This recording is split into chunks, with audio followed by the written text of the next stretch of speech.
touch, I could with just one touch, I could feel my body giving. Assalamualaikum warahmatullahi wabarakatuh. Perkenalkan, nama saya Rahmat Hidayatullah dengan NIM 2411206 dari jurusan Hukum Tata Negara semester 4 Fakultas Syariah UIN SMA Banten. Di sini saya akan menjelaskan tentang terminologi KHI atau Kompilasi Hukum Islam. Kompilasi Hukum Islam adalah himpunan atau kodifikasi hukum Islam yang disusun secara sistematis untuk dijadikan pedoman bagi hakim dan masyarakat dalam menyelesaikan perkara-perkara di lingkungan peradilan agama. KHI lahir melalui Instruksi Presiden nomor 1 tahun 1991 dan penyebarluasannya dilakukan melalui Keputusan Menteri Agama nomor 154 tahun 1991. KHI terdiri dari 3 buku, yaitu buku pertama Hukum Perkawinan, buku kedua Hukum Kewarisan, dan buku ketiga Hukum Perwakafan. Tujuan KHI adalah menciptakan keseragaman penerapan hukum Islam di Indonesia sehingga tidak terjadi perbedaan putusan yang terlalu jauh dalam perkara hal yang sama. Selanjutnya, saya akan menjelaskan tentang kedudukan KHI dalam sistem hukum nasional Indonesia.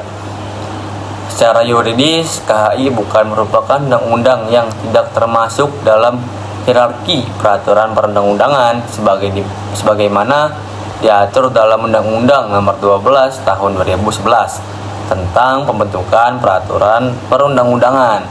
Namun, KHI memiliki kedudukan penting sebagai sumber hukum material bagi peradilan agama. Kedudukan KHI dapat diperjelas sebagai berikut. Yang pertama, sebagai pedoman bagi hakim peradilan agama. KHI digunakan sebagai dasar pertimbangan dalam memutuskan perkara perkawinan, waris, dan wakaf bagi umat Islam. Yang kedua, sumber hukum material. KHI menjadi rujukan hukum Islam yang berlaku secara praktis dalam menyelesaikan perkara di peradilan agama. Yang ketiga, bagian dari hukum nasional. KHI merupakan hasil transformasi nilai-nilai hukum Islam ke dalam sistem hukum Indonesia sehingga menjadi salah satu unsur pembentukan hukum nasional. Yang keempat, mengisi kekosongan hukum. KHI berfungsi melengkapi aturan yang belum diatur secara rinci dalam undang-undang terkait hukum keluarga Islam. Jadi kesimpulannya yaitu KHI adalah kompilasi hukum Islam yang mengatur perkawinan, kewarisan, dan kewakafan bagi umat Islam di Indonesia. Meskipun tidak termasuk dalam hierarki peraturan perundang-undangan, KHI memiliki kedudukan penting sebagai sumber hukum material dan pedoman bagi hakim peradilan agama dalam menegakkan hukum Islam di Indonesia. Terima kasih.